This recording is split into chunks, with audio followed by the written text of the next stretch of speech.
नमस्कार दोस्तों, stock market studies में फिर से एक बार आपको बहुत-बहुत स्वागत करता हूँ। तो आप सब लोग कैसे हैं? तो आज यहाँ पे मैं डिस्कस करूँगा एक फार्मास्यूटिकल इंडस्ट्रीज़ के बारे में।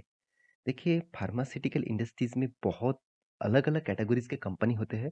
तो मैं आज जिसके बारे में बात करूँगा, वो ड्रग्स बनाने वाला इंडिया के नंबर 1 कंपनी है। तो ड्रग्स इंडस्ट्रीज़ में इंडिया के नंबर 1 कंपनी कौन है? उसके बारे में जानने से पहले मैं एक चीज़ आपको बता दूँ कि ड्रग्स देखिए जितने सारे मेडिसिन होते हैं, वो देखा जाए तो एक ड्रग्स ही है।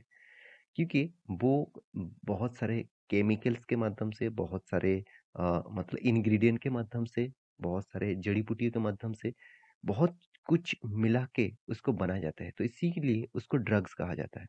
तो मेडिकल इंडस्ट्रीज़ में बहुत सारे लीडर्स लीडर्स कंपनी है, बहुत सारे दिग्गज कंपनी भी है।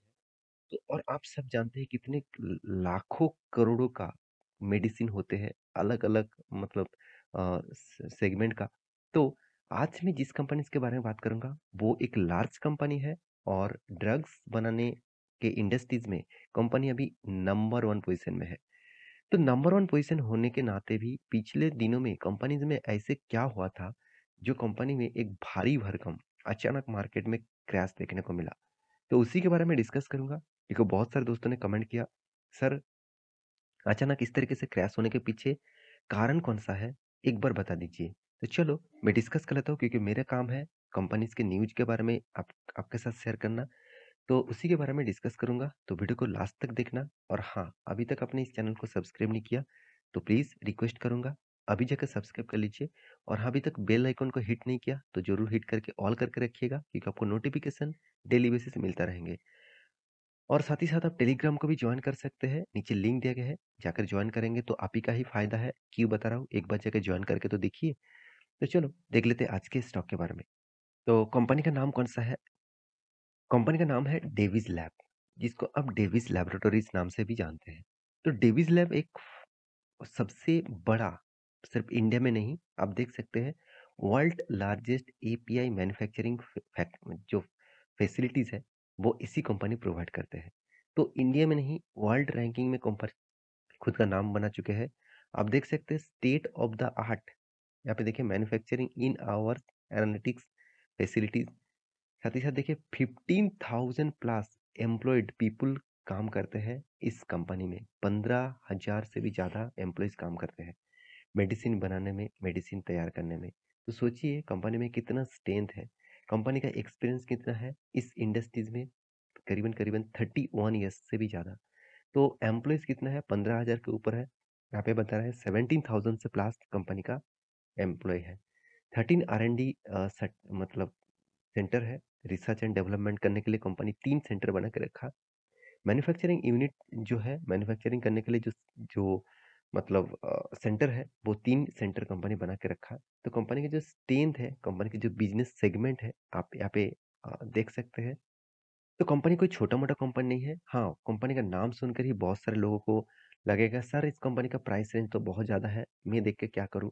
देखिए, आप अच्छे कंपनी के ऊपर टिके नहीं रहना चाहते और अच्छे कंपनी जब सस्ते दामों में मिले, तब उस कंपनी के ऊपर ऑब्वियसली आपको कुछ ना कुछ डिसीज़न लेना चाहिए। क्योंकि लोग क्या करते हैं, जब मान के चलिए कोई स्टॉक भाग रहा है, हाई लेवल में है, टॉप लेवल में है, वहाँ से गिरने का चांसेस हो सकता है, वो उसी लेवल में खरीदारी करेंगे। अगर वहाँ से अगर 20% तक गिर गए, तो तब वो पैनिक सिचुएशन में वो स्टॉक बेच देंगे। तो इस तरीके से वो हालत करते हैं। अगर सही इन्वेस्टर है, तो वो यहाँ पे बाय नहीं करेगा, वो बाय करेगा इस 20% डिस्काउंट में। तो हमेशा आपको डिस्काउंट प्राइस में बाय करना, तभी आपको अच्छा खासा एक फ़ायदा मिलेगा।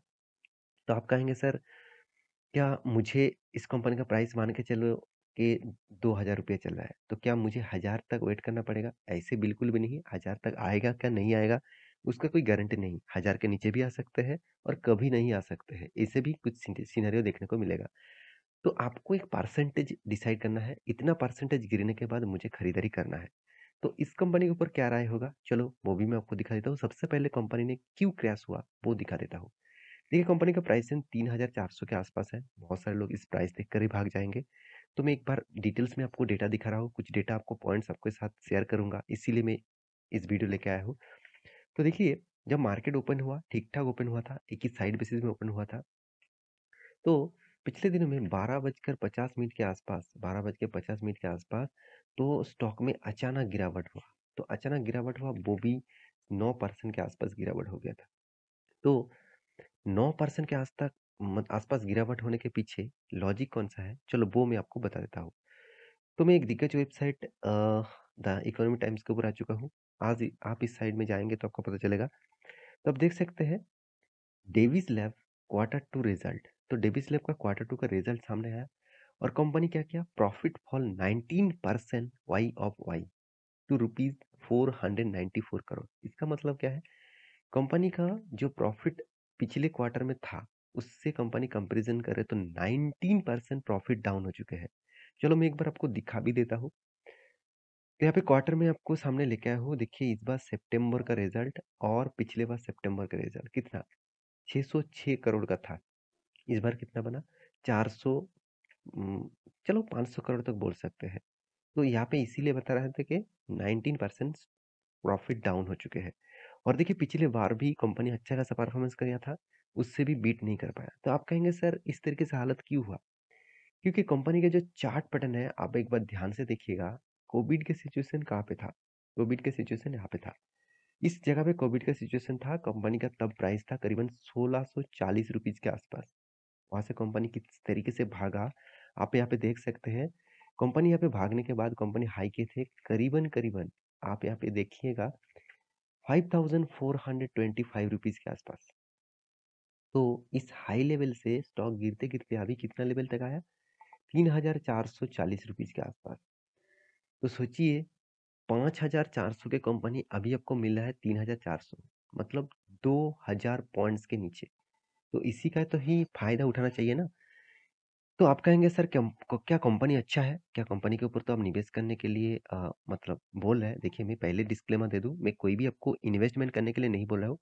आपको मैं इस कंपनी के ऊपर स्टडी करने के लिए बोल रहा हूँ। अगर आपको स्टडी करके लगे हाँ, इस कंपनी अच्छा है, तो आप निवेश ज़रूर करिएगा। क्योंकि देखिए किसी की बात सुनकर आप कभी भी कोई भी डिसीज़न मत लेना। क्योंकि देखिए आपका पैसा है, आपका इतना मेहनत का पैसा है, उस पैसे को आप कहाँ पे इन्वेस्ट करेंगे, उसके लिए थोड़ा-सा आपको नॉलेजेबल पर्सन बनना पड़ेगा। थोड़ा-सा आपको मतलब स्टॉक के बारे में जानकारी लेना चाहिए। हाँ, जानकारी देना मेरा काम है और जानकारी लेने के बाद डिसीज़न लेना आपका काम है। तो कंपनी के जो स्ट्रेंथ है उसके बारे में बात करूँ तो कंपनी क्वार्टर में खराब रिजल्ट किया इसका मतलब नहीं है कि कंपनी खराब हो गया।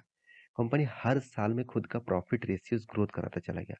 और देखिए कंपनी इस बार मान के चलता हूँ 1 साल में 30% से भी ज़्यादा कंपनी लॉसेस दिया। मगर 10 साल, 5 साल, 3 साल में देखेंगे तो कितना शानदार एक परफॉर्मेंस दिया। कि ऐसे नहीं कि कंपनी सिर्फ रिजल्ट ही अच्छा खासा दिखा दिया, मतलब प्रॉफिट ही अच्छा खासा दिखा दिया, ऐसे बिल्कुल भी नहीं। कंपनी का रिटर्न ऑफ इक्विटीज़, कंपनी का प्रॉफिट ग्रोथ, कंपनी का सेल्स ग्रोथ, हर डेटा आपको बहुत अच्छी तरीके से पॉजिटिवली देखने को मिलेगा। तो इसलिए इन्वेस्टर भी इस कंपनी के ऊपर भरोसा करते हैं। देखिए, एफएस ने कितना 19% होल्डिंग था, 20% तक होल्डिंग था, अब आज 15% तक होल्डिंग है। डीएस के पास कितना 15% होल्डिंग था, आज 20% तक होल्डिंग है।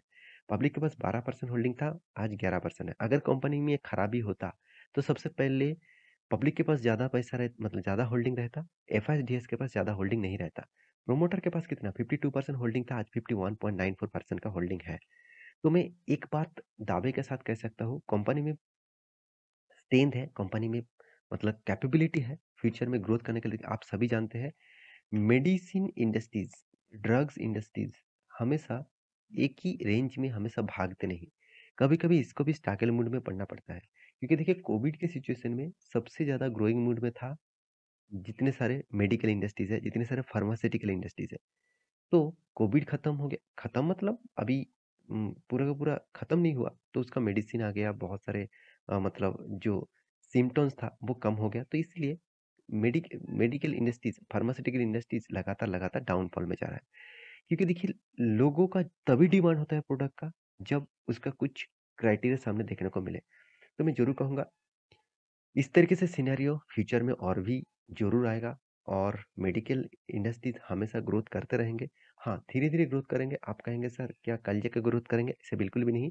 मैक्सिमम चार्ट पैटर्न देखेंगे, देखिए इस कंपनी में कितना शानदार रैली 37,800% का रिटर्न। तो स्टॉक ने टॉप लेवल से डाउन लेवल तक देखूँ तो 30% तक लॉस दिया। इसका मतलब इसी का फ़ायदा आपको उठाना चाहिए। चाहिए मेरे हिसाब से। अगर आप फार्मास्यूटिकल इंडस्ट्रीज़ के ऊपर भरोसा करते हैं तो कंपनीज़ के ऊपर सारी जानकारी आपके सामने रख चुका हूँ। सिर्फ आपको टेक्निकली चार्ट पैटर्न दिखाना बाकी है, तो एक रेंज बाउंड आपको करके दिया। तो यहाँ पे देखिए बहुत टाइम तक कंसोलिडेट करने के बाद फिर से एक रिकॉर्ड हाई किया था। तो ये जो लेवल है करीबन 3000 लेवल तक, ये लेवल बहुत बहुत स्ट्रॉन्ग सपोर्ट ज़ोन है। अगर इस लेवल को तोड़ता है, तो और कोई नहीं रोक पाएगा, बिग फॉल आपको देखने को मिलेगा। करीबन-करीबन 2000 लेवल तक स्टॉक आ सकते हैं। तो ये मेरा प्रेडिक्शन है। ऐसे में नहीं कि कल जाके आप इस प्रेडिक्शन के हिसाब से बाय एंड सेल कर लीजिएगा। ये कोई बाय एंड सेल का रिकमेंडेशन नहीं है। आप एक बार स्टडी करना, उसके बाद निवेश करना। तो आशा करता हूँ सारी जानकारी आपको मिल चुका है। मेरा वीडियो कैसा लगा ज़रूर कमेंट करना। इसी तरीके से वीडियो पाने के लिए चैनल को सब्सक्राइब भी करना। मिलते हैं नेक्स्ट नया स्टॉक लेके, तब तक के लिए अच्छे से रहिए। अपने ख्याल रखिए। Bye bye.